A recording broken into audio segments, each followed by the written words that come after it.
Welcome to AV tiles and sanitary Thattamala Kollam. എൻ്റെ പേര് അമിത്. ഇന്ന് നമ്മുടെ കൂടെ സജി ഉണ്ട്. സജി ഒരു നോൺ ടെക്നീഷ്യൻ ആണ്. അഡ്ഹസീവിന്റെ കാര്യത്തിലും എപ്പോക്സിയുടെ കാര്യത്തിലും ആധികാരികമായിട്ട് സംസാരിക്കാൻ പറ്റുന്ന ഒരു ടെക്നീഷ്യൻ ആണ്. ഞങ്ങൾ ഇന്ന് ഇവിടെ വന്നിരിക്കുന്നത് എപ്പോക്സി ഗ്രൗട്ടിംഗ്, അതായത് ടൈൽ ലേ ചെയ്ത് കഴിഞ്ഞ് എപ്പോക്സി വിരിക്കുമ്പോൾ എന്തൊക്കെ ശ്രദ്ധിക്കണം, ഏതൊക്കെ ടൂൾസ് ഉപയോഗിക്കണം എന്നുള്ള ഒരു 4 എപ്പിസോഡുള്ള ഒരു ശൃംഖല നമ്മുടെ ചാനലിൽ ഇന്ന് സ്റ്റാർട്ട് ചെയ്യുകയാണ്. ഇത് എൻ്റെ ഫസ്റ്റ് എപ്പിസോഡാണ്. അടുത്ത 3 എപ്പിസോഡും ആദ്യം കാണാൻ വേണ്ടിയിട്ട് സബ്സ്ക്രൈബ് ചെയ്തിട്ടുണ്ടെങ്കിൽ ബെൽ ഐക്കൺ ഇപ്പൊ തന്നെ ഞെക്കണം. ഇനി സബ്സ്ക്രൈബ് ചെയ്തിട്ടില്ലെങ്കിൽ ഇപ്പൊ തന്നെ സബ്സ്ക്രൈബ് ചെയ്തോ. വീട്ടിൽ ടൈൽസും ഗ്രൗട്ടിങ്ങിനെ കുറിച്ച് അറിയാൻ ഇതിനേക്കാളുള്ള ഒരു നല്ല ചാനൽ മലയാളത്തിൽ ഇല്ല. So welcome to the channel once again. Saji, welcome. Saji, ഇന്ന് നമ്മളിവിടെ സജിയുടെ റിക്വസ്റ്റ് പ്രകാരം നമ്മൾ ഒരു പുതിയ ടൂൾ സെറ്റ് നമ്മളിവിടെ കൊണ്ടുവന്നിട്ടുണ്ട്. അപ്പോൾ ടൂൾ സെറ്റിനകത്ത് എന്തൊക്കെ ടൂൾസ് ഉണ്ട്, അത് എങ്ങനെയാണ് ഗ്രൗട്ടിങ്ങിനകത്ത് ഉപയോഗിക്കേണ്ടതെന്ന് നമ്മൾ കാണിക്കാം. ഇനി അതിനു മുമ്പ് ഏതാനും മാസങ്ങൾക്ക് മുമ്പ് ഞങ്ങൾ ചെയ്ത ഒരു ടൈലിംഗ് ആയിരുന്നു. അതായത് ഗ്ലാസ് പോലെ ഇരിക്കുന്ന ഈ കജാരിയുടെ ഡബിൾ ചാർജ് ടൈലിന്റെ പുറത്ത് ലൈഫ് ബോണ്ട് എന്ന് പറയുന്ന പശ ഉപയോഗിച്ചാണ് നമ്മൾ ഇതിനകത്ത് സെറ്റ് ചെയ്തേക്കുന്നത്. ഇത്ര മാസമായിട്ടും ഇതൊന്നും ചലിച്ചിട്ടില്ല, ഇളങ്ങിയിട്ടില്ല. ഇതൊന്നും ബ്രാൻഡഡ് പശയല്ല, വെറും അൺബ്രാൻഡഡ് പശയാ. പക്ഷേ നല്ല പശയാണ്, AV ഗ്യാരണ്ടി ചെയ്യുന്നു. ഇപ്പോൾ ഈ പശ ലൈഫ് ബോണ്ട് എന്ന് പറയുന്ന പശ കടയിൽ അവൈലബിൾ ആണ്. ടൈപ്പ് 2 തന്നെ വളരെ ചീപ്പ് റേറ്റിന് നമുക്ക് കിട്ടും. പക്ഷേ അത് വേറൊരു എപ്പിസോഡിൽ നമുക്ക് ചെയ്യാം. ഇന്ന് നമുക്ക് ചെയ്യാൻ പറ്റുന്ന ഇത് നമ്മൾ കൈകൊണ്ട് വിതൗട്ട് എനി ടൂൾസ് നമ്മൾ ചെയ്ത ഒരു എപ്പോക്സി ഗ്രൗട്ടിംഗ് ആയിരുന്നു. ഈ എപ്പോക്സി ഗ്രൗട്ടിംഗ് ടൂൾസ് വെച്ച് ചെയ്താൽ അതിൽ എന്ത് വ്യത്യാസം ഉണ്ടാവുമെന്ന് ഇപ്പോൾ സജി പറഞ്ഞുതരും. സോ ഇതാണ് ഇന്ന് നമ്മൾ റിവ്യൂ ചെയ്യാൻ പോകുന്ന ടൂൾസ്. വളരെ ബേസിക് ടൂൾസ് ആണ്. ഇതിനകത്ത് ഒന്നും ഫാൻസി ആയിട്ടുള്ള എല്ലാം, ഒരുപാട് എക്സ്പെൻസീവ് അല്ല ഈ ടൂൾസ്. പക്ഷേ ഈ ടൂൾസ് ഉണ്ടെങ്കിൽ ഗ്രൗട്ടിങ്ങിന്റെ ലെവൽ മാറും. ശരിക്കും സാധാരണ ഒരു ഗ്രൗട്ടിങ്ങിൽ നിന്ന് എല്ലാവരും ശ്രദ്ധിക്കുന്ന രീതിയിലുള്ള ഒരു ഗ്രൗട്ടിങ്ങിൽ ഇത് വരും. അപ്പോൾ കൂടുതൽ ഇതിന്റെ ഡീറ്റെയിൽസിന് വേണ്ടി നമുക്ക് സജിയോട് ഇതൊന്ന് ഇൻട്രൊഡ്യൂസ് ചെയ്യാൻ പറയാം. അപ്പോൾ ഇതിനകത്ത് നമുക്ക് ആദ്യമായിട്ട് നമുക്ക് ഒരു ഫ്ലോർ നമ്മൾ എപ്പോക്സി ചെയ്യാനായിട്ട് ആദ്യം സ്റ്റാർട്ട് ചെയ്യുമ്പോൾ നമ്മൾ ഈ കാണുന്ന ഇത്രയും മെറ്റീരിയലുകൾ നമ്മളങ്ങോട്ട് മാറ്റി വെക്കുക. ഇത് ഇത്രയും മാറ്റി വെച്ചതിന് ശേഷം ആദ്യം ഇതിന്റെ ബേസിക്കലായിട്ട് ചെയ്യേണ്ട കുറച്ച് കാര്യങ്ങളെന്ന് പറഞ്ഞാൽ, ഇത് നമ്മളൊരു ഫ്ലോർ വിരിച്ചിരിക്കുന്നതാണ്. ഈ ഫ്ലോറിനകത്ത് നമ്മൾ ആദ്യം ഫസ്റ്റ് ഫില്ലിംഗ് എന്നും പറഞ്ഞൊരു സാധാ സിമെന്റ് വെച്ച് ആദ്യം ഫില്ല് ചെയ്തിട്ട് മാറ്റുന്നത്. സാധാ സിമെന്റ് അത് നമ്മുടെ കളറിനനുസരിച്ചായിരിക്കും. നമ്മൾ എന്ത് കളറാണ് ഇതിനകത്ത് ഉപയോഗിക്കാൻ ഉദ്ദേശിക്കുന്ന ആ കളറിനനുസരിച്ചായിരിക്കും നമ്മൾ ഇതിന്റെ സിമെന്റ്. ഇപ്പം ബ്ലാക്ക് അങ്ങനെ ഡാർക്ക് ആയിട്ടുള്ള എന്തെങ്കിലും കളറുകൾക്കാണെങ്കിൽ നമ്മൾ സിമെന്റ് യൂസ് ചെയ്യാം. അല്ലാതെ ലൈറ്റ് കളറുകൾക്കാണെങ്കിൽ എപ്പോഴും വൈറ്റ് സിമെന്റ് അല്ലെങ്കിൽ വൈറ്റ് അഡസീവുകൾ ഇങ്ങനെയുള്ള കാര്യങ്ങൾ ഉപയോഗിക്കണം. അപ്പൊ ഇത് ഉപയോഗിക്കുന്നതിന് ആദ്യമായിട്ട് ഇതിനകത്ത് ഒരു കാര്യം നമ്മൾ പരിചയപ്പെടുത്താൻ പറ്റുമോ? ഇതാണ് സാധനം. ഇതൊരു മൈക്ക കട്ടർ. ഇതാണ് മൈക്ക കട്ടറാണ്. നമ്മൾ 90% വീടുകളിലും നമുക്ക് ഒരു മിക്കവാറും കംപ്ലൈന്റ് എന്ന് പറഞ്ഞാൽ ഈ ടൈൽസ് ഇട്ട് കഴിഞ്ഞാൽ ഇതിന്റെ ഭംഗി എന്ന് പറഞ്ഞാൽ ഇതിനകത്ത് യാതൊരു ചിപ്പിംഗ് ഉണ്ടാവാതിരിക്കുക എന്നുള്ളത്. ടൈൽസിനകത്ത് ചിപ്പിംഗ് ഉണ്ടായി കഴിഞ്ഞാൽ ഇത് സംഗതി അത്രയും ബോറായി. കാരണം എത്ര വലിയ ടൈലാന്ന് പറഞ്ഞിട്ടുള്ള കാര്യമില്ല. അപ്പൊ ഇതിന്റെ മെയിൻ കാര്യം എന്ന് പറഞ്ഞാൽ ഇതിനകത്ത് സ്പേസർ ആഡ് ചെയ്യുന്നത് എപ്പോഴും നമ്മൾ ഈ പറഞ്ഞ ഈ കോർണറുകളായിരിക്കും സ്പേസർ ഉണ്ടാവും. നമ്മൾ ലേ ചെയ്ത് കഴിയുമ്പോൾ അത് നമ്മൾ അഡസീവിനകത്തായാലും ഡയറക്റ്റ് നമ്മൾ സാൻഡിൽ ചെയ്താലും ഓൾറെഡി ആ സ്പേസർ അവിടെ ഇരിപ്പുണ്ടാവും. അപ്പൊ ഈ സ്പേസർ റിമൂവ് ചെയ്യും, അതൊരു ഇമ്പോർട്ടന്റ് കാര്യം. നമ്മൾ കുട്ടി ബ്ലേഡ് വെച്ചോ ഒരു വിധപ്പെട്ട ചില ആൾക്കാർ എന്താ ചെയ്യുന്ന വെച്ചാൽ ഇതിന് സ്ക്രൂ ഡ്രൈവർ വെച്ച് ഊരാൻ നോക്കും.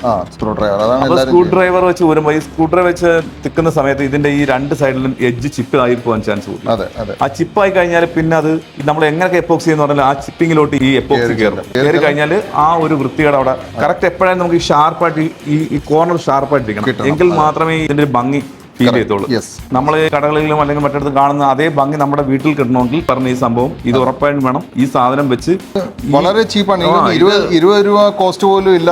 ഇതിന്റെ മൈക്ക കട്ടർ എന്നാ പറയുന്നത്. നിങ്ങളുടെ വീട്ടിൽ എപ്പോക്സി ചെയ്യുന്നതിന് ഫസ്റ്റ് സ്റ്റെപ്പായിട്ട് കറക്റ്റ് ആയിട്ട് ഇടയ്ക്കുന്നുള്ള സ്പേസേഴ്സ് ഇളക്കണമെങ്കിൽ മൈക്ക കട്ടർ ഉപയോഗിക്കണം. അതെ. അപ്പൊ ഇത് ഉപയോഗിക്കുന്ന വിധം എന്ന് വെച്ചാൽ ആദ്യം ഈ ഒരു കോർണറിൽ നിന്ന് ഇതിനെ പുഷ് ചെയ്യും. ഈ 4 കോർണറിൽ നിന്ന് ഇതിനെ പുഷ് ചെയ്ത് കഴിഞ്ഞാൽ ഈ കറക്റ്റായിട്ട് ഈ സ്പേസർ ലൂസായിട്ട് പൊങ്ങി വരും. പിന്നെ നമുക്ക് ഇതിനകത്ത് കറക്റ്റായിട്ട് എഡ്ജ് എല്ലാം കറക്റ്റ് കിട്ടുകയാണ് ചെയ്യും. അതിനുശേഷം ഇതിന്റെ ഈ എഡ്ജ് വെച്ച് തന്നെ ഇതിനെ ഫുള്ളായിട്ട് നമുക്ക് ക്ലീൻ ചെയ്യാൻ പറ്റും. അത് ക്ലീൻ ചെയ്യുന്ന വെച്ചാൽ നല്ല രീതിയിൽ ക്ലീൻ ചെയ്ത് സൈഡിലുള്ള സിമെന്റ്, മണ്ണ്, മറ്റ് വേസ്റ്റുകളെല്ലാം ഇതിനകത്ത് പോവുകയും ചെയ്യും. പോയതിനു ശേഷം നമ്മളത് ക്ലീൻ ചെയ്ത് വൃത്തിയാക്കാൻ വേണ്ടി മാത്രമാണ് നമ്മൾ എപ്പോക്സിയുടെ ടൂൾ കിറ്റിനകത്ത് ഈ ഒരു പ്രോബ്ലമിനെ അഡ്രസ് ചെയ്യാനുള്ള ടൂൾസ് ഇല്ല. അപ്പൊ ഇതിന് എക്സ്പീരിയൻസ് ഉള്ളവർ പറഞ്ഞു തന്നെയാണ്. അതായത് മൈക്ക കട്ടർ എന്ന് പറയുന്ന ഒരു വളരെ നിസ്സാര പൈസയിൽ കിട്ടുന്ന ഒരു സാധനം. ഇത് വെച്ചാണ് ശരിക്കും പ്രൈമറി ക്ലീനിങ്ങും സ്പേസർ റിമൂവലും ചെയ്യേണ്ടത്. അത് ഈ ടൂൾ കിറ്റിനകത്ത് വരത്തില്ല. സെപ്പറേറ്റ് മേടിക്കാൻ എല്ലായിടത്തും കിട്ടും. അപ്പൊ ഇതാണ് ഇതിന്റെ മെയിൻ കാര്യം. ഒരു എപ്പോക്സിയുടെ വർക്കിൽ ആദ്യത്തെ സ്റ്റാർട്ടിങ്ങിൽ വേണ്ട ഒരു ടൂൾ ഇതാണ്. ഇത് വെച്ച് തന്നെ കാര്യം ഇതില്ലെങ്കിൽ നമ്മൾ ഇതെല്ലാം പൊളിയും. ഇതെല്ലാം നമ്മൾ എന്താണ് വർക്ക് ചെയ്യാൻ ഉദ്ദേശിക്കുന്ന എല്ലാം പോയി. അപ്പം ഇത് ക്ലീൻ ചെയ്തതിന് ശേഷം ആദ്യം നമ്മൾ ഫസ്റ്റ് ഫില്ല് ചെയ്യുക. ഫസ്റ്റ് ഫില്ലിംഗ് നടന്നതിന് ശേഷം ഈ 2 ഇഞ്ചിലാണ് ഇപ്പൊ 90% വീടുകളിൽ നമുക്ക് കംപ്ലൈന്റ് വരുന്ന കറ പിടിക്കുക എന്നുള്ള ഒരു കറ പിടിക്കുക എന്നുള്ള ഒരു കാര്യം വരുന്നുണ്ട്. അപ്പൊ ഈ കറ പിടിക്കുക എന്നുള്ള കാര്യം വരുന്നതെന്ന് വെച്ചാൽ നമ്മൾ ഓൾറെഡി നമ്മൾ ഫസ്റ്റ് ഫില്ലിംഗ് ചെയ്ത് ചെയ്ത് ഇതിനെ നമ്മളൊരു സ്പേസറിന് നമ്മളൊരു 3mm സ്പേസറാണ് നമ്മൾ ഇതിനൊരു ഗ്യാപ്പ് ഇടാൻ ഉദ്ദേശിക്കുന്നത്. ആ 3mm സ്പേസറിന് ഇതിനകത്ത് ഗ്രൂ അരിയും. ഗ്രൂ ഇട്ടതിന് ശേഷം ക്രോസും വെർട്ടിക്കലും ഹൊറിസോണ്ടലും ഗ്രൂ ഇട്ടതിന് ശേഷം ഇത് ക്ലീൻ ചെയ്തതിന് ശേഷം നമുക്ക് നല്ല രീതിയിലൊരു നല്ല മോപ്പിംഗ് ചെയ്തതിന് ശേഷം ഈ സൈഡിലുള്ള അതിനകത്ത് നേരത്തെ ഒരു പാട കണക്കൊരു സംഭവം ഉണ്ടാവും, സിമെന്റിന്റെ പാടാണ്. അപ്പൊ ഇതിന്റെ ഒരു ഉപയോഗം അവിടെയാണ് കൂടുതലും വരുന്നത്. ഈ സംഗതി ഇതിനകത്ത് വെച്ചിട്ട് നമ്മൾ ഷാർപ്പ്നെസ് ആയിട്ട് ഈ സൈഡിൽ ചുരണ്ടി കഴിഞ്ഞാൽ ആ പാട അതിനകത്ത് ചുരണ്ടി പോകും. ഈ പാട പോയില്ലെങ്കിലുള്ള ദോഷം എന്താ വെച്ചാൽ ഈ കറ അവിടെ ഇരിക്കുന്നതിന്റെ കൂട്ടത്തിൽ നമ്മൾ ഈ എപ്പോക്സി ഫില്ല് ചെയ്യുന്ന സമയത്ത് നമുക്ക് എന്ത് പറ്റുമെന്ന് പറഞ്ഞാൽ നമ്മൾ ഹാർഡനറും ലൈനറും കൊണ്ട് ഇതിനകത്തുള്ള അതിന്റെ ഒരു പശ ഉണ്ടാവും. ആ പശ ഈ കറയുടെ ഈ പാടയുടെ വെളുപ്പിൽ ടൈലിൽ മാത്രമല്ല ടൈലിന്റെ പുറത്തിരിക്കുന്ന സിമെന്റിനകത്ത് പിടിക്കും. ഇത് നമ്മൾ ഈ പാട നമ്മുടെ കണ്ണിൽ നേരിട്ട് കാണാൻ പറ്റത്തില്ല. ആ ക്ലീനിങ്ങിൽ ഒരേ കണക്കൊക്കെ ആണെങ്കിൽ നമുക്ക് അറിയാൻ പറ്റത്തില്ല. പക്ഷേ ഇത് ഉപയോഗം നമുക്ക് ഒരു മാസം കഴിയുമ്പോൾ നമ്മൾ അപ്പുറം ഇപ്പുറം ആയിരിക്കും. എനിക്ക് ഒരു ആഴ്ചയിൽ എന്റെ എക്സ്പീരിയൻസ് ഇടയ്ക്ക് പറയാം, ആഴ്ചയിൽ ഒരു മെസ്സേജ് എങ്കിലും ടോട്ടൽ കേരള ട്രിവാൻഡ്രം മുതൽ കാസർഗോഡ് വരെ ഉള്ള കസ്റ്റമേഴ്സ് എന്റെ വീഡിയോ കണ്ടിട്ട് എനിക്ക് മെസ്സേജ് ചെയ്യാറുണ്ട്. അതായത് ഞങ്ങളുടെ ഫ്ലോർ ഈ പരുവത്തിലാണ്, ഇത് ശരിയാക്കാൻ പറ്റുമോ. എല്ലാവരുടെയും പ്രശ്നം ഒന്ന് തന്നെ ഇപ്പൊ ഈ പറഞ്ഞ കാര്യം. അതായത് ഫസ്റ്റ് ഫില്ലിംഗ് ചെയ്യുന്ന സമയത്ത് ഫസ്റ്റ് ഫില്ലിങ്ങിന്റെ സിമെന്റിന്റെ പാടുകൾ ഇതുപോലത്തെ ഒരു ഷാർപ്പ് ടൂൾ വെച്ചോ അല്ലെങ്കിൽ നനോട് ഇരിക്കും സെറ്റ് ആവുന്നതിന് മുമ്പ് തന്നെ കോട്ടൺ വേസ്റ്റ് വെച്ചോ ക്ലിയർ ചെയ്യാത്തതിന്റെ കാരണം ഇതിന്റെ പുറത്ത് സിമെന്റ് പറ്റും. എന്നിട്ട് പിന്നെ അപ്പോക്സി ഇടുമ്പോൾ അപ്പോക്സി ഈ സിമെന്റിന്റെ പുറത്ത് പറ്റും. അതെ, ഈ സിമെന്റിനകത്തുള്ള കെമിക്കൽസിന്റെ ഒരു കറയുണ്ട്, ഒരു ഷെയ്ഡ് ഉണ്ട്. അത് നമ്മൾ ഡയറക്റ്റ്ലി നോക്കി കാണാം. ദൂരെ നിന്ന് ഒരു നിഴൽവട്ടത്തിൽ നമുക്ക് അത് കാണാൻ പറ്റും. മങ്ങൽ ഫീൽ ചെയ്യും ഈ രണ്ട് സൈഡിൽ. ആ മങ്ങൽ ഫീൽ ചെയ്യുന്ന മങ്ങലിനെ മാറ്റാനാണ് നമ്മൾ ഷാർപ്പായിട്ടുള്ള ഈ അഗ്രം വെച്ചിട്ട് നമ്മൾ ഇതിനെ കറക്റ്റായിട്ട് തള്ളി ചുരണ്ടി കളയും. അങ്ങനെ ഓരോ ടൈൽസിനകത്ത് ചുരണ്ടി വൃത്തിയാക്കിയതിന് ശേഷം നമ്മൾ ടൈൽ ക്ലീനർ ഇട്ട് തുടങ്ങി. ടൈൽ ക്ലീനർ തുടച്ച് വൃത്തിയാക്കിയിട്ടതിന് ശേഷം മാത്രമാണ് നമ്മൾ എപ്പോക്സിയിലോട്ട് കിടക്കുന്നത്. എപ്പോക്സി എന്ത് കളറാണോ ആ കളറിലോട്ട് നമ്മൾ അതിനെ ആഡ് ചെയ്യാനായിട്ട് നമ്മൾ പോകുന്നത്. നമ്മൾ നോർമലി ഒരു എപ്പോക്സി എന്നുള്ള വർക്ക് എന്ന് പറയുന്നത് നമ്മൾ ഇത് ഓൾറെഡി നമ്മൾ നേരത്തെ ചെയ്തതാണ്. ഈ ചെയ്തതിന്റെ നോർമൽ നമ്മൾ സാധാ രീതിയിൽ ഒരു എപ്പോക്സി ചെയ്തതിന്റെ വർക്കിന്റെ ഒരു വീഡിയോ നമ്മളെ പ്ലേലിസ്റ്റിൽ കിടപ്പുണ്ട് ഓൾറെഡി. ഇതിന് മുമ്പ് നമ്മൾ ചെയ്തതാണ്. നമ്മൾ 6 മാസത്തിന് മുമ്പ് നമ്മൾ ചെയ്ത ഒരു വീഡിയോ ചെയ്തിട്ടുണ്ട്. അതിനകത്ത് എങ്ങനെ ഒട്ടിക്കണമെന്നും എല്ലാം നമ്മൾ അതിനകത്ത് പറഞ്ഞിട്ടുണ്ട്. പിന്നെ എങ്ങനെ ഗ്രൗട്ട് ചെയ്യണമെന്നും 2 വീഡിയോ ഉണ്ട്, അതിനകത്ത് കാണാം. പക്ഷേ ഇതിനകത്ത് ഇപ്പൊ നമ്മൾ അന്ന് ചെയ്ത ഇത് നമ്മൾ നോർമൽ എന്നാൽ നമുക്ക് ഈ ടൂൾ കിറ്റുകളൊന്നും ഇല്ലാണ്ട് നമ്മൾ നോർമൽ നമ്മൾ ചെയ്തതാണ്. സാധാരണ ഒരു എപ്പോക്സി വർക്കർ ചെയ്യുന്ന എന്താണോ ആ രീതിയിലാണ് നമ്മൾ ചെയ്തിരിക്കുന്നത്. പക്ഷെ അതിനകത്തുള്ള ഒരു ചെറിയ നെഗറ്റീവായിട്ടുള്ള പ്രശ്നം എന്ന് വെച്ചാൽ ഇതിന്റെ പ്രതലം കാണുമ്പോൾ നമുക്കറിയാം ഇതൊരു ഷാർപ്നെസ് അല്ല, അതിനകത്ത് ഒരു പരുക്കൻ ഫീൽ അതിനകത്തുണ്ട്. ഇതിനകത്തെന്ന് പറഞ്ഞാൽ അഴുക്ക് ഏറ്റവും കൂടുതൽ ഒബ്സർവ് ആവും. അതായത് പൊടി ഉണ്ടെങ്കിൽ പൊടി അവിടെ പിടിച്ചിരിക്കും.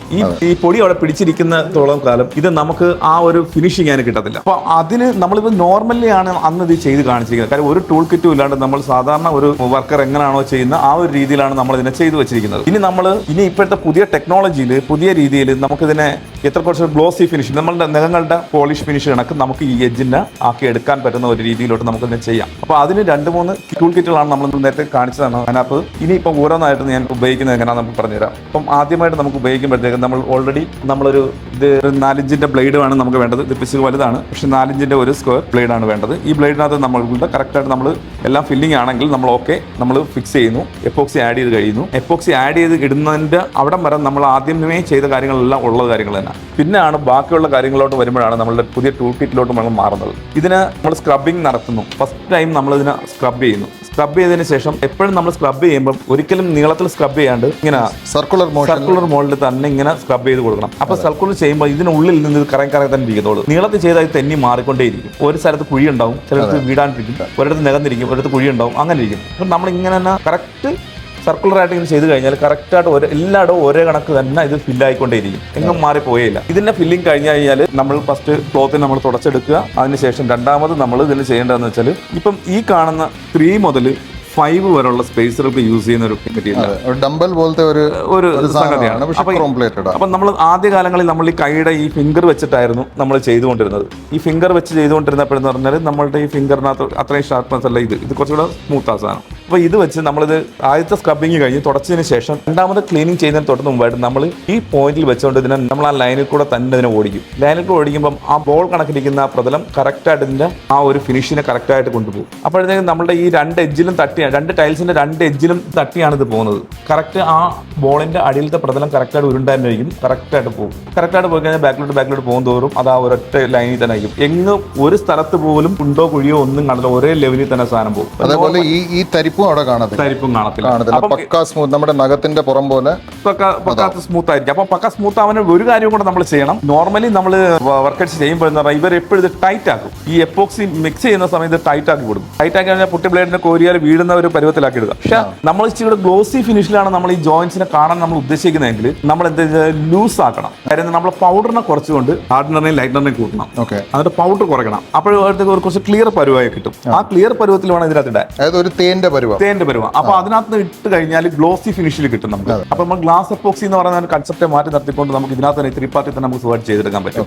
അത് വെച്ച് ചെയ്യുമ്പോൾ ഈ ടൂൾസ് കുറച്ചുകൂടെ എഫക്റ്റീവ് ആവും. ഇതിന്റെ ഈ പ്രതലം കറക്റ്റ് ആയിട്ട് നമ്മൾ ഇതിന്റെ എഡ്ജ് എങ്ങനെ കാണുന്നു അതേ കണക്ക് തന്നെ ആയിരിക്കും ഈ എപ്പോക്സിയിൽ ഇത് ഓടിക്കൊണ്ട് പോകുന്നത്. കറക്റ്റ് ഗ്ലോസി ആകുമ്പോൾ കുറച്ചുകൂടെ ക്ലിയർ ആയിട്ട് ഇത് പോവുകയും തന്നെ ചെയ്യും. കറക്റ്റ് ആയിട്ട് ഓടിച്ച് വിടുക. ഇതിനെ ഈ ഒരു ലൈൻ കറക്റ്റ് കണ്ടിന്യൂ ചെയ്ത് ഇങ്ങനെ അറ്റം വരെ എത്തിച്ചു കഴിഞ്ഞാൽ പിന്നെ അടുത്ത നെക്സ്റ്റ് തിരിച്ച് നമ്മൾ ഓടിക്കുക. ഇത് വിരൽ വെച്ച് ചെയ്താൽ ഒരിക്കലും ഇത്രയും ഫിനിഷിംഗ് വരത്തില്ല. വിരൽ വെച്ച് ചെയ്താൽ ഫിനിഷിംഗ് വരുന്നത് നമ്മുടെ ഈ ഫിംഗറിൽ കാണുന്ന ആ ഒരു എഡ്ജ് അല്ല ഇതിന്റെ ഇത്. കാര്യം കുറച്ച് സ്മൂത്ത് ആണ് ഇത്.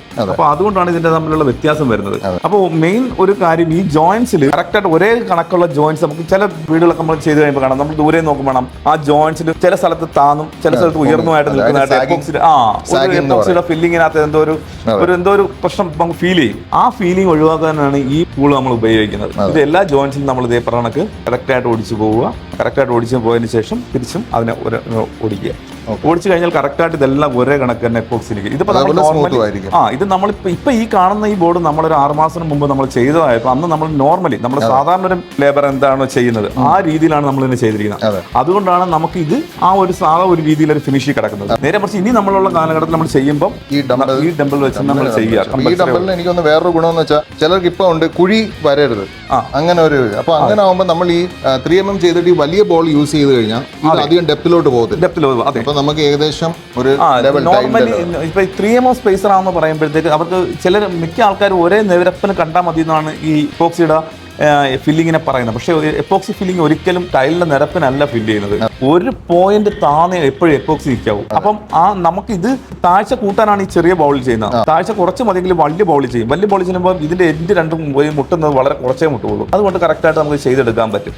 അതേപോലെ എല്ലായിടത്തും യൂണിഫോം ഈ ടൂൾസ് ഉപയോഗിച്ചാൽ അതിന്റെ ഗ്രൗണ്ടിനകത്ത് അതിന്റെ വ്യത്യാസം ഉറപ്പായിട്ടും കാണും. പിന്നെ ഇതിനകത്ത് നെക്സ്റ്റ് അടുത്ത ഒരു ഇതെന്ന് വെച്ചാൽ ഇപ്പൊ നമ്മൾ ഏറ്റവും കൂടുതൽ നമ്മൾ ഒരു ബാത്റൂമുകളുടെ വാള് ചെയ്യുന്ന സമയത്ത് ബാത്റൂമിന്റെ വാളുകളുടെ 2 ഭിത്തി വന്ന് ചേരുന്ന കോർണറാണ് നമ്മുടെ ബേസ്. ബാത്റൂമിന്റെ കോർണേഴ്സ് നമ്മൾ നോർമലി നമ്മൾ പറയുന്നത് ഇതൊരു ബാത്റൂമിന്റെ ഫ്ലോർ ആണെന്ന് മനസ്സിലാക്കരുത്. ഇത് നമ്മൾ ബാത്റൂമിന്റെ വാളാണ്. അപ്പം നമുക്ക് ഈ ഫ്ലോറിൽ ഇടുന്ന സ്പേസർ ഓൾറെഡി നമ്മൾ ഇവിടെ ഇടും. ഭിത്തിയോട് ചേരുന്ന ആ പോർഷനിൽ നമ്മൾ ഇടാറുണ്ട്. അപ്പം ഇവിടെ ഇടുന്നതൊക്കെ ഒരിക്കലും സിമ്പിൾ ആയിട്ട് നമുക്ക് ഇവിടെ ചെയ്യാൻ പറ്റത്തില്ല. ഈ സൈഡ് ചെയ്യാൻ പറ്റുന്നതെന്ന് പറഞ്ഞാൽ അവിടെ എപ്പോക്സിയുടെ ആ ലെവലിങ് ഈ പറഞ്ഞ ഈ ടൂൾ വെച്ച് നമുക്കിത് ഉപയോഗിക്കാൻ പറ്റിയെന്ന് വരത്തില്ല. അപ്പൊ അതിന് വേണ്ടിയിട്ടുള്ള ടൂളാണിത്. രണ്ടറ്റമുണ്ട്. ഈ മുകളിൽ ചെറിയ അഗ്രം കാണുന്ന ഈ സ്ഥലം, ഈ സ്ഥലം നമ്മൾ ഇതിന് ഈ ഗ്യാപ്പുള്ള സ്പേസിൽ നമ്മൾ ഇതിനെ കറക്റ്റായിട്ട് വടിച്ചെടുക്കും. കറക്റ്റായിട്ട് വടിച്ചെടുത്തു കഴിഞ്ഞാൽ ഒരേപോലെ യൂണിഫോം ആയിട്ട് ഇത് വരും. കറക്റ്റായിട്ട് വരും. ഒരേ രീതിയിൽ നമുക്ക് ഇതിനെ കറക്റ്റായിട്ട് എടുക്കാൻ പറ്റും. കാര്യം ഒരിക്കലും നമ്മളെ പുട്ടി ബ്ലേഡിനകത്തോ നമ്മളുടെ മറ്റേ ഒരു ഇത് വെച്ച് നമ്മൾ സാധാരണ ആൾക്കാർ വിരൽ വെച്ചാണ് ഇടാറ്. പക്ഷേ വിരൽ വെച്ച് ഇടാനും പെടാത്തൊരു സ്ഥലം നമുക്ക് കറക്റ്റായിട്ട് ഇവിടെ ഈ പറഞ്ഞത്. അതേപോലെ തന്നെ വാളിന്റെ കോർണറിൽ വരുമ്പോൾ വാളിന്റെ 2 മടക്കുകൾ വരുന്ന പോർഷനിൽ വരുമ്പോഴും ഈ 2 മടക്കും ചേരുന്നതിന്റെ അടുത്ത് കറക്റ്റായിട്ട് നമുക്ക് ഇത് വെച്ച് പിടിക്കാനേ പറ്റും. യൂണിഫോം ആയിട്ട് വരും. പലയിടത്തും വീട്ടിൽ കണ്ടിട്ടുണ്ട് കോർണേഴ്സ് ചെയ്യുമ്പോൾ ഇങ്ങനെ ഒരു സ്ട്രൈറ്റ് ആയിട്ടല്ല ലൈൻസ് പോകുന്നത്. കാര്യം ബാത്റൂം ടോയ്ലറ്റ് ചെയ്യുമ്പോൾ മിക്കവാറും ആൾക്കാർ എന്ന് പറഞ്ഞാൽ കോർണർ കൊണ്ട് ജോയിന്റ് അടുപ്പിച്ചിടും. അത് ചെയ്യരുത് ശരിക്കും. കാര്യം കോർണറിനടുത്ത് നമ്മൾ എന്താണ് നമ്മൾ സ്പേസർ കൊണ്ട് ഉദ്ദേശിക്കുന്നത് വെച്ചാൽ ടോയ്ലറ്റിലെ എല്ലാ ജോയിന്റ്സുകളും സ്പേസർ ഇട്ട് തന്നെ ചെയ്യണം. അതുകൊണ്ട് മിക്ക വീട്ടിലും ഈ ടൈൽസുകളുടെ ജോയിന്റുകൾ മാത്രമേ സ്പേസർ ഇടും. പക്ഷേ ഈ വാളുകൾ തമ്മിൽ ചേരുന്ന ജോയിന്റ് അവിടെ സ്പേസർ ഇടാറില്ല. പക്ഷെ അവിടെ സ്പേസർ ഇട്ടായിട്ട് അവിടെ എപ്പോക്സി ചെയ്യാനായിട്ട് ഉപയോഗിക്കുന്ന ടൂളാണ്. കാര്യം ആ കോർണർ കറക്റ്റ് ലെവലിൽ ഇതിനെ കറക്റ്റായിട്ട് എടുക്കാൻ പറ്റുന്ന ഒരു ടൂൾ ഇത് തന്നെയാണ്. അപ്പം ഇങ്ങനെ ഒരു മെറ്റീരിയൽ നമ്മുടെ കയ്യിലുണ്ടെങ്കിൽ നമുക്ക് കറക്റ്റായിട്ട് ഫില്ല് ചെയ്ത് പോകാൻ പറ്റും. നമുക്ക് ആ വർക്കിന്റെ ഒരു ക്വാളിറ്റി അതിനകത്ത് കിട്ടും. അത് നമ്മുടെ സ്പേസർ നമ്മൾ ഇടുന്നപ്പോൾ 5mm സ്പേസറാണ് ഇടുന്നെങ്കിൽ അതിന്റെ ഇത് മാറും, സൈസ് മാറും. അത് ഇപ്പൊ നമ്മൾ നോർമൽ 3mm 4mm വരാണ് നമ്മൾ ഈ ഒരു അളവ് നമ്മൾ പറയുന്നത്. അതിന് മുകളിലോട്ട് പോകുമ്പോഴാണ് ഈ അളവിലോട്ട് പോകുന്നത്. അത് നോർമൽ നമുക്ക് കുറച്ചുകൂടെ സ്റ്റാൻഡേർഡ് ആയിട്ട് നമുക്ക് ആ വർക്ക് ചെയ്തെടുക്കാൻ പറ്റും. അപ്പോൾ അത് ഈ കോർണറിൽ മെയിൻ കാര്യം അതാണ്. ഈ കോർണറുകളിൽ ചെയ്യുമ്പോൾ ഉറപ്പായിട്ടും ഇങ്ങനെയുള്ള സംഭവം ചെയ്യാം. അവിടെ ഇത് ഉപയോഗിക്കാൻ പറ്റാത്തത് കൊണ്ടാണ് നമ്മൾ ഇങ്ങനെയുള്ള മെറ്റീരിയലോട്ട് നമ്മൾ ചെയ്യുന്നത്. ഇനി അടുത്ത നെക്സ്റ്റ് വേറൊരു കാര്യം എന്ന് പറയുന്നത് അടുത്ത ഒരു സ്പാച്ചുലയും കൂടെ ഉണ്ട്, ആംഗിളുള്ള 45 ഡിഗ്രി. അതെന്ന് പറഞ്ഞാൽ ഇത് നമ്മൾ 45 അടിക്കുന്ന ഇതാണ് അതിന്റെ ഇത് അതിനകത്ത് ഈ കാണുന്ന എൻ്റെ ഒരു 45 ഡിഗ്രിയാണ്. അപ്പൊ നമ്മളിപ്പം ഇതേ കണക്ക് ഈ കിച്ചൺ ക്യാബിനറ്റ് ചെയ്യുക, അതിന്റെ കിച്ചൺ ക്യാബിനറ്റിന്റെ എഡ്ജ് 45 ചെയ്തിട്ട് നമ്മൾ അതിനകത്ത് നമുക്ക് ഓൾറെഡി നമ്മൾ ഈ 45 അടിച്ച് വെച്ചതിന് ശേഷം ഇതിനകത്ത് നമ്മൾ ഈ അതേ സെയിം കളർ ആഡ് ചെയ്യും. സെറാപ്പോക്സർ വെച്ചിട്ട് നമ്മൾ അതിനകത്ത് സെയിം കളർ, എന്ത് കളറാണ് ഇപ്പൊ വൈറ്റ് ആണ് നമ്മൾ ഉപയോഗിക്കുന്നതെങ്കിൽ സെറാപ്പോക്സറിനകത്ത് വൈറ്റ് കളർ തന്നെയാണ്. പക്ഷെ നേരെ മറിച്ച് ബ്രൗണോ ബ്ലാക്കോ അങ്ങനെ മറ്റൊന്നിലും കളറിലോട്ടാണെങ്കിൽ നമ്മൾ അതിന്റെ കളർ ആഡ് ചെയ്ത് കൊടുത്തതിന് ശേഷം ഇട്ടതിന് ശേഷം ഈ ഷാർപ്നെസ്സിൽ തന്നെ പിടിക്കും. ഇതിനകത്ത് വെച്ച് കഴിഞ്ഞാൽ കറക്റ്റായിട്ട് നീക്കിക്കൊണ്ട് പോവുക. കറക്റ്റായിട്ട് നീക്കിക്കൊണ്ട് പോയി കഴിയുമ്പോഴെന്നുണ്ടെങ്കിൽ ആ പേസ്റ്റ് കറക്റ്റായിട്ട് കോർണറിൽ ഒരു ചെറിയ വളവോടെ തന്നെ കിട്ടും, ആ ഷാർപ്നെസ് മാറി കിട്ടും നമുക്ക്. അത് നമ്മൾ കറക്റ്റായിട്ട് അതിനെ എടുത്തതിന് ശേഷം അപ്പോൾ ഈ രണ്ട് സൈഡിലും ആ പേസ്റ്റ് പറ്റും. കാര്യം നമ്മളിത് ഈ പേസ്റ്റ് ഇവിടെ ഫുള്ള് ചാടി നിൽപ്പുണ്ടാവും, അതിനകത്ത് നമ്മളിത് കയറ്റി കറക്റ്റായിട്ട് മുമ്പോട്ട് മൂവ് ചെയ്യുന്ന സമയത്ത് ഈ അറ്റം വരെ നമ്മൾ കൊണ്ടെത്തിച്ചെന്ന് വെച്ചു. ഈ കണ്ടെത്തിച്ച് കഴിഞ്ഞാൽ ഈ രണ്ട് അറ്റത്തും ഓൾറെഡി ഉണ്ടാവും. അത് ഉണങ്ങി മാറുന്നതിന് മുമ്പായിട്ട് തന്നെ നമ്മൾ ഇത് വെച്ച് നമ്മൾ അതിന്റെ എഡ്ജിനെ ക്ലീൻ ചെയ്ത് വിടുക. ഇത് വളരെ ഷാർപ്പ് ബ്ലേഡ് എടുക്കുന്നതിന് മുമ്പ് ടച്ച് ചെയ്ത് നോക്കിയായിരുന്നു നമ്മുടെ സാധാരണ നമ്മൾ ഉപയോഗിക്കുന്ന റേസർ, റേസർ പോലെ താഴെയും നമ്മൾ ഈ പറഞ്ഞ കണക്ക് തന്നെ ചെയ്യുക. കറക്റ്റായിട്ട് ചെയ്ത് മാറ്റി കഴിഞ്ഞാൽ ആ തുടക്കത്തിൽ തന്നെ ആ പേസ്റ്റിന്റെ അവിടത്തുള്ള ക്ലീൻ ആവും. ആ ഉടൻ കഴിഞ്ഞാൽ ഒരിക്കലും നമുക്കത് ചെയ്യാൻ എടുക്കാൻ പറ്റത്തില്ല. അതിന് പറ്റിയൊരു സാധനമാണ് ഇത്. പിന്നെ ഇതിനകത്ത് ഇനി വേറൊരു കാര്യം എന്ന് വെച്ചാൽ ഈ പറഞ്ഞ രണ്ട് എഡ്ജ് മടങ്ങിയതിന് ശേഷം ഈ കോർണേഴ്സ് വളവുകൾ നമുക്ക് ഇത് വെച്ച് നമുക്ക് വളയ്ക്കാൻ പറ്റില്ലല്ലോ. ഇതിനകത്ത് നിന്ന് ഈ എഡ്ജ് വെച്ച് തന്നെ നമുക്ക് വളച്ചെടുക്കാൻ പറ്റും. ഈ എഡ്ജിനകത്ത് തന്നെ വളച്ചെടുക്കാൻ അതിന്റെ കോർണേഴ്സ് ക്ലിയർ ചെയ്യാനായിട്ട് ഈ എഡ്ജ് അതിന്റെ ബാക്ക് പോർഷൻ വെച്ച് നമുക്ക് പറ്റും. അപ്പോൾ ഇത്രയും കാര്യങ്ങളാണ് ഇതിനകത്ത് നമുക്ക് ഓൾറെഡി ഉള്ളത്. ഇതിനകത്ത് ഇനി വേറെ രണ്ട് കാര്യങ്ങളുണ്ടെന്ന് പറഞ്ഞാൽ വേറൊരു ടൂൾ കിറ്റ്, ഒരു സെറ്റും കൂടി ഇവിടെ ഉണ്ട്. ഇതിന്റെ പേര് സിലിക്കോൺ കോൾക്കിംഗ് പീസസ് എന്നാണ് അതിന്റെ പേര്. കൂടുതൽ ഉപയോഗിക്കുന്ന സിലിക്കോൺ അടിച്ച് ഒട്ടിക്കുന്ന കുറെ കാര്യങ്ങളുണ്ടാവും. ടൈൽസുകൾ ചില വാളുകൾക്ക് നമുക്ക് സിമെന്റ് ഉപയോഗിക്കാൻ പറ്റില്ല. 45നും സിലിക്കോൺ ചെയ്യരുത്. ആക്ച്വലി സെറാപോക്സർ അല്ലെങ്കിൽ ലാറ്റിഗ്രേറ്റിന്റെ 310 ലാറ്റിഗ്രേറ്റ് MYK ലാറ്റിഗ്രേറ്റ് 310 ഉണ്ട്. സെറാപോക്സിക്ക് സെറാപോക്സർ ഉണ്ട്. സോ ഇങ്ങനത്തെ പ്രൊഡക്ട്സ് നമുക്ക് ഇപ്പോൾ അവൈലബിൾ ആണ്, എല്ലാ കമ്പനിക്കും ഉണ്ട്. സ്പോട്ട് ബൈൻഡിങ് അദസീവ് എന്നാണ് അതിന് പറയുന്നത്. അപ്പോൾ അതാണ് ഉപയോഗിക്കേണ്ടത്. സിലിക്കോൺ വെച്ച് ഇത് നിങ്ങൾ കിച്ചണൊക്കെ ചെയ്ത് കഴിഞ്ഞാൽ അത് ഒരിക്കലും ലാസ്റ്റ് ചെയ്യത്തില്ല. ഹെവി യൂസ് ആണെങ്കിൽ സിലിക്കോൺ ഇളകി തുടങ്ങും. ബട്ട് എനിവേ സിലിക്കോണിന് കുറച്ച് ഉപയോഗങ്ങളുണ്ട്. അത് വീട്ടിൽ ഗ്ലാസ്സിലായിരിക്കും, അല്ലെങ്കിൽ ഉപയോഗം വലുതായിട്ടില്ലാത്ത കിച്ചൺ ഏരിയയിലായിരിക്കും. സോ അവിടെയാണ് കിച്ചൺ വാളില്ലേ, ഇതിന്റെ യൂസ് എന്തുവാ? ശരി, ഞാൻ പറഞ്ഞു. കിച്ചൺ വാൾ ചെയ്യുമ്പോൾ സ്ലാബും വാളും ആയിട്ടുള്ള ഒരു പോർഷൻ ഉണ്ടാവും. ഈ സ്ലാബും വാളും ആയിട്ടുള്ള പോർഷൻ എന്ന് പറഞ്ഞാൽ ഏകദേശം ഇങ്ങനെ ആയിരിക്കുന്നത്. ഇത് സ്ലാബ് ആണെങ്കിൽ ഇതൊരു വാളിന്റെ പോർഷനാണ്. അപ്പൊ ഇത് ഒരു മടക്ക് ഇവിടെ ഓൾറെഡി ഉണ്ടാവും. അപ്പൊ ഈ മടക്കിലേക്ക് നമുക്ക് എപ്പോക്സി ആഡ് ചെയ്യണമെങ്കിൽ നമ്മൾ ഇതിനകത്ത് നമ്മൾ എന്ത് സ്പേസറാണ് ഏറ്റവും അടിയിൽ നമ്മളൊരു സ്പേസർ ആ ഇട്ടിരിക്കുന്നതിന് ശേഷം നമ്മൾ അതിനകത്ത് ഉപയോഗിക്കേണ്ടതെന്ന് പറഞ്ഞാൽ കോർണേഴ്സ്, നമ്മുടെ ഈ കോർണർ ഉണ്ടല്ലോ, ഇപ്പം ഇത് വെച്ചാൽ തന്നെ അറിയാം, അതിന്റെ താഴോട്ട് നമുക്ക് ക്യാമറ ഒന്ന് കാണിച്ചാൽ നമുക്ക് അറിയാൻ പറ്റും ചെറിയ വയവട ഫീൽ ചെയ്യുന്നുണ്ട്. അപ്പം ഇതുണ്ടോ, ഒരു ചെറിയൊരു വിടവുണ്ട്. അപ്പം നമ്മൾ ഇത് വെച്ച് ഇങ്ങനെ പിടിച്ചു കൊണ്ടുപോകുമ്പോൾ ആ വയവ് കറക്റ്റായിട്ട് അവിടെ ഉണ്ടാവും. അവിടെ മാത്രം എപ്പോക്സി ഉണ്ടാവും. അത് മൊത്തത്തിൽ നമുക്ക് ഷാർപ്പായിട്ട് കറക്റ്റായിട്ട് ആ വർക്കിനെ കംപ്ലീറ്റ് വൃത്തിയായിട്ട് ചെയ്തെടുക്കാൻ പറ്റും. അപ്പൊ അത് നമ്മൾ ഒരിക്കലും പുട്ടിബ്ലേഡ് ചെയ്താൽ നമുക്ക് ആ ഒരു ഭംഗി ഇടത്തില്ല. കാര്യം എന്തുകൊണ്ടെന്ന് പറഞ്ഞാൽ ഈ വൈറ്റ് സ്ലാബുകളായിരിക്കും കൂടുതൽ ഇടുന്നത്. ഈ വൈറ്റ് സ്ലാബിടെ വൈറ്റ് എപ്പോക്സി തന്നെ ഇടാൻ പറയും.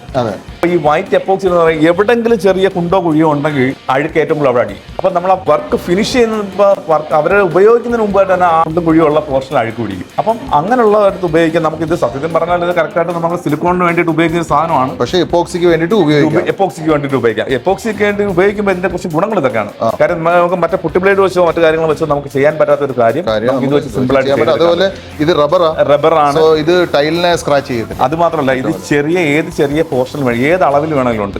എല്ലാ കോർണേഴ്സിനും നമ്പർ വരെ ഇട്ടിട്ടുണ്ട്. 50 ഇത് 0 അതായത് നമുക്ക് ഷാർപ്പ്, അതായത് നമുക്ക് എപ്പോക്സി അകത്തോട്ട് കയറ്റിയാൽ മതി, പുറത്തൊട്ടും കാണണ്ടെങ്കിൽ. ഇപ്പൊ ഇത് വെച്ച് തന്നെ ഇവിടെ പിടിക്കാൻ കണ്ടോ, അതിനകത്ത് ആ ഗ്യാപ്പ് 0. ആ വയവ് വേണ്ട എന്നുള്ള ഒരു കാഴ്ചയുള്ളവർക്ക് മാത്രം നമുക്ക് ഇത് കൊടുക്കാം. ഇത് 0 ഡിഗ്രി കണ്ട കറക്റ്റ് കണപ്പാണ്. കറക്റ്റായിട്ട് നമുക്ക് 0 ഡിഗ്രി വലിച്ചെടുത്ത് മാറ്റാം. നേരത്തെ നമ്മൾ കാണിച്ചൊരു വയവാണ്. ഈ വയവില്ലാണ്ട് ഒന്നുമില്ല, കറക്റ്റ് എപ്പോക്സി പുറത്തോട്ട് കാണാത്ത രീതിയിലാണെങ്കിൽ നമുക്ക് ഇത് വെച്ച് തന്നെ ചെയ്തെടുക്കാൻ പറ്റും.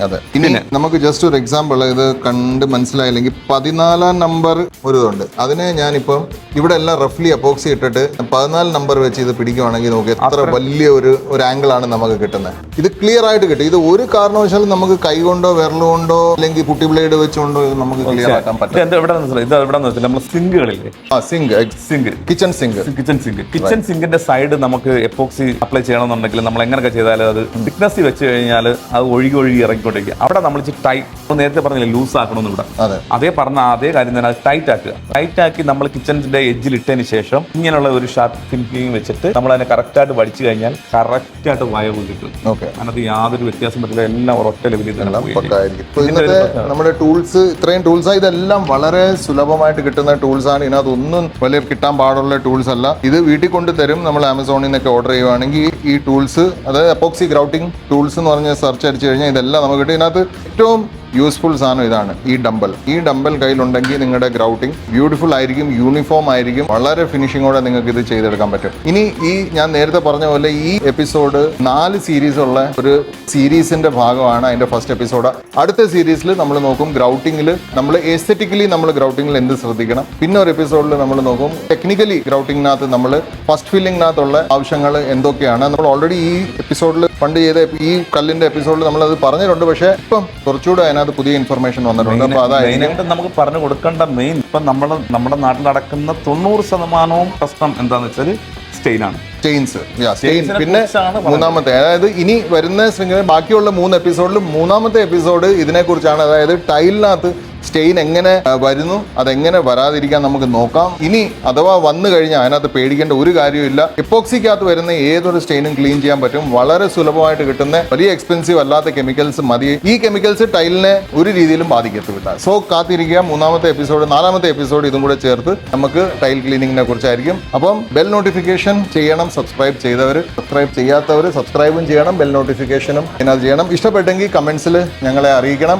അതുകൂടാതെ ഈ ടൂൾസ് നിങ്ങൾക്ക് എന്തെങ്കിലും ബുദ്ധിമുട്ടുണ്ട് ഏതെങ്കിൽ ഓൺലൈൻ കണ്ടുപിടിക്കാനും ഞങ്ങളെ സമീപിക്കാൻ ഞങ്ങളുടെ നമ്പർ താഴെ തന്നിട്ടുണ്ട്. ഈ ടൂൾസ് ഞങ്ങൾ അവൈലബിൾ ആക്കി തരും. സോ അടുത്ത എപ്പിസോഡിൽ കാണാം. കണ്ടിരുന്നതിന് നന്ദി. Thank you Saji once again.